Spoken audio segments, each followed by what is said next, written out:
Sebelum lanjut nonton video ini, jika kalian suka dengan channel Pegawai Jalanan, silahkan kalian support kami dengan cara subscribe dan klik tanda loncengnya. Silahkan gunakan headset Anda untuk mendapatkan kualitas suara yang jernih.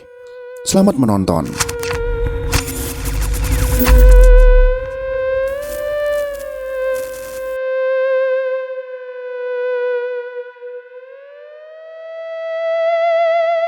Gerakan pembantaian yang direncanakan oleh kelompok masyarakat yang menamakan dirinya pro-republik berjalan sesuai dengan Grand Design PKI, yakni menghancurkan kekuasaan raja-raja dan kesultanan di Sumatera Timur. Kota Binjai adalah ibu kota administrasi asisten residen Langkat, sedangkan Tanjung Pura, di mana Sultan Langkat juga ada istana, adalah ibu kota kesultanan yang disebut dengan Darul Aman. Para pelaku dan antek-antek pembantaian akhirnya harus mengakhiri hidupnya dengan tragis. Berikut ini adalah sedikit nama-nama pemimpin pemberontakan yang diketahui terlibat dalam pembantaian yang berdalih revolusi sosial tersebut. Usman Parinduri dan Marwan. Di Kesultanan Langkat, aksi pembantaian dilakukan di Binjai dan Tanjung Pura yang dipimpin oleh oknum dari Pesindo dan PKI, di mana terjadi serangkaian pembunuhan, pemerkosaan, dan perampokan, terutama dalangnya pimpinan komunis Marwan dan Usman Parinduri. Pada tanggal 7 Maret tepat pukul 12.30 malam, Opas istana memukul lonceng di depan. Tiba-tiba seluruhnya lampu-lampu listrik di kota Tanjung Pura serentak gelap. Di saat pukulan yang ke-12 kalinya, berdentumlah tembakan serentak, dan kedua opas itu pun rubuh terkapar. Kemudian tembakan-tembakan gencar ditujukan ke arah dalam istana, tiada terkira bahananya lagi.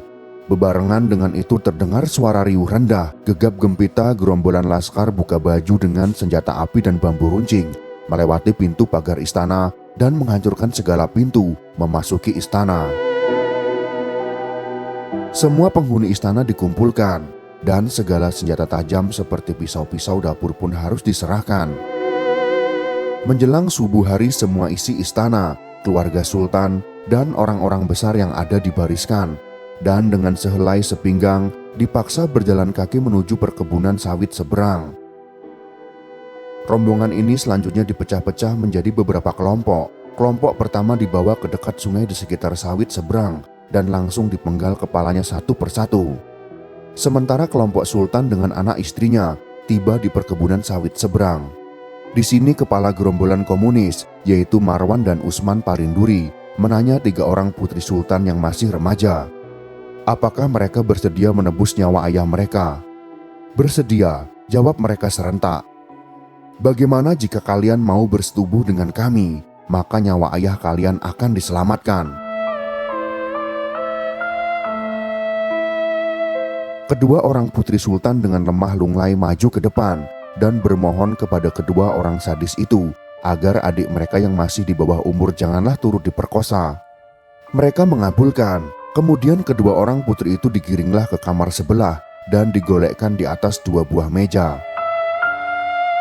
Kemudian Marwan dan Usman Parinduri dengan nafsu sadis kebinatangannya yang tak terkendalikan lagi, mulailah mengoyak-ngoyak baju dan celana-celana kedua putri itu dan menerkam lalu memperkosa mereka.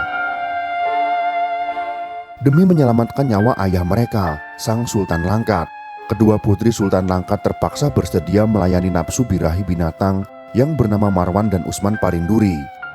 Kebiadaban tersebut dituliskan oleh Tengku Lukman Sinar. Kedua putri itu meraung kesakitan, dan setiap perintihan merupakan pisau sembilu menusuk jantung Sultan yang mendengar. Para tawanan Kesultanan Langkat sebagian ditawan di Kem Umum Kampung Merdeka Brastagi, kem yang terkenal ganas.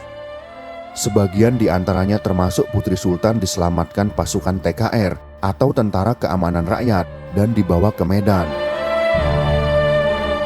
Belakangan setelah ditangkap Laskar Rakyat Hizbullah, yaitu kelompok yang bersimpati terhadap Kesultanan Langkat, 2 pimpinan laskar yaitu Marwan dan Usman Parinduri yang juga merupakan pemerkosa putri sultan itu mengakui perbuatannya, dan ada 13 orang yang dibunuh di sekitar sawit seberang.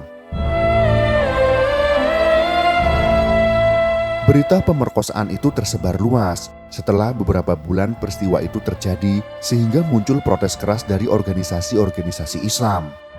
Kejadian-kejadian di Langkat itu membuat rakyat ragu terhadap revolusi sosial yang dianggap telah melenceng jauh. Marwan dan Usman Parinduri yang jelas bersalah ditangkap dan dihukum mati oleh organisasi pemuda Islam.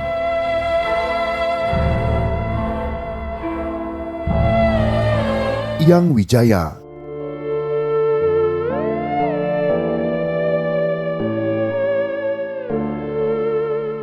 Yang Wijaya adalah algojo yang menebas Tengku Amir Hamzah dengan parang hingga memutuskan lehernya. Yang Wijaya dulunya adalah ayah angkat Tengku Amir Hamzah dan pernah bekerja sebagai guru silat di Istana Langkat. Menurut pemangku kerapatan adat Kesultanan Langkat, yaitu Tengku Azbar Aziz, ia hanya tahu ia berasal dari Rambung Binjai. Yang diketahui bekerja sebagai pelatih silat dan mandor kebun. Melihat dari namanya, Azwar yakin Yang Wijaya bukanlah orang Sumatera Utara. Kepala Polisi Binjai yaitu Tengku Anwar Husni memeriksa Yang pada awal tahun 1947. Pemeriksaan itu berdasarkan perintah atasannya. Tulis Saidi Husni dalam buku Kenangan Masa, mengenang pribadi pujangga Amir Hamzah. Upaya mengusut Yang tak berlangsung mulus. Rupanya orang-orang kiri berusaha menghentikan pemeriksaan itu dengan cara melobi tokoh-tokoh sosialis di Jakarta. Menurut Saidi, upaya ini berhasil. Tak berselang lama, muncul perintah baru dari pemerintah pusat. Isinya meminta pemeriksaan terhadap Yang Wijaya dihentikan. 2 tahun kemudian berdasarkan instruksi pemerintah negara Sumatera Timur, kasus Yang kembali diusut. Pemeriksanya adalah jaksa Lubis. Berbeda dengan sebelumnya, kasus Yang dilimpahkan ke pengadilan Binjai. Dalam persidangan yang dipimpin oleh W.C. Sautarduga, Yang mengaku membunuh Philips di Kuala Begumit, yang membuat banyak orang terperanjak. Ia juga mengaku mengeksekusi Amir Hamzah. Berbekal dari informasi itu, Sautarduga memerintahkan lokasi tempat eksekusi yang ditunjuk Yang dibongkar. Selama persidangan, Yang Wijaya mengaku bersimpati kepada Amir. Di matanya Amir Hamzah tidak pernah berbuat sewenang-wenang dan bersedia mengulurkan tangan menolong sesama. Sang algojo sebenarnya tak kuasa melakukan eksekusi, namun ia tak berdaya menolak perintah.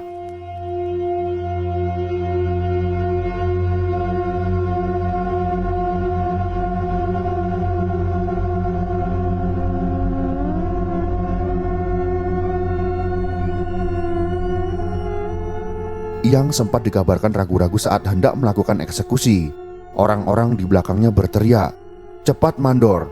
Amir sempat meminta tak dieksekusi. "Mohon jangan bunuh saya," katanya. "Nanti Republik yang dipersalahkan." Yang tak memenuhi permintaan itu.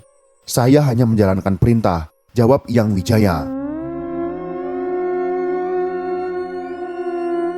Pengadilan Binjai menghukum Yang Wijaya selama 20 tahun penjara. Menurut keterangan petugas penjara, Yang tiap malam meraung-raung dihantui bayangan orang-orang yang dipenggalnya. Matanya liar seperti orang ketakutan, tulis Tengku M.H. Lahusni dalam biografi sejarah pujangga dan pahlawan nasional Amir Hamzah.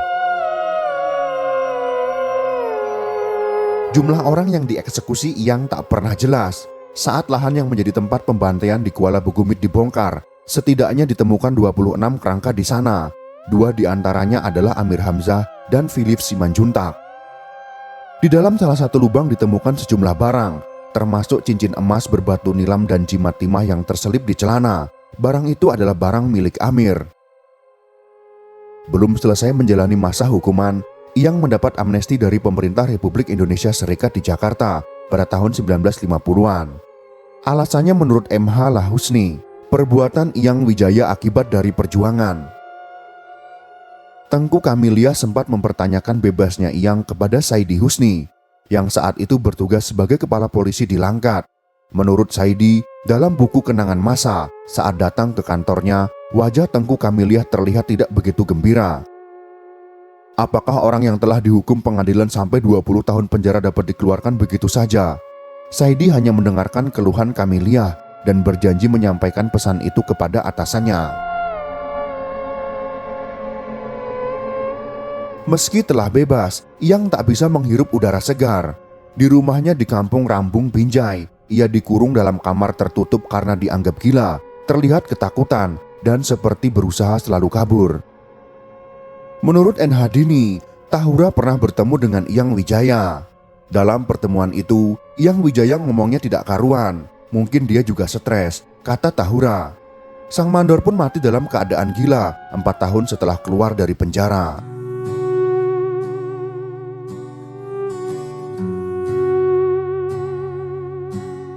Itulah beberapa orang yang diketahui bertanggung jawab atas pemerkosaan dan pembantaian di Kesultanan Langkat. Selain itu, para pemberontak yang ditangkap dipenjarakan, tetapi setelah beberapa hari mereka dibebaskan dan dipulangkan oleh pemerintah dengan membawa uang dan pakaian. Para pemimpin kudeta diadili, dengan 2 pemimpin utama masing-masing dijatuhi hukuman 1 tahun penjara dan hukuman pembebasan bersyarat. Mungkin kita tidak akan setuju jika para pembantai hanya mendapat hukuman tersebut atas tindakan mereka. Bagaimanapun juga nyawa satu manusia sangatlah berharga bagi keluarganya, dan sebuah dendam hanya akan melahirkan dendam lain jika tidak dihentikan. Semoga kisah sejarah yang memilukan ini bisa menjadi pelajaran untuk kita semua. Jika kalian suka dengan video ini, silakan berikan jempol ke atas. Dan jika kalian menganggap video ini bermanfaat, maka bagikanlah untuk teman-teman Anda yang lain. Terima kasih sudah menonton.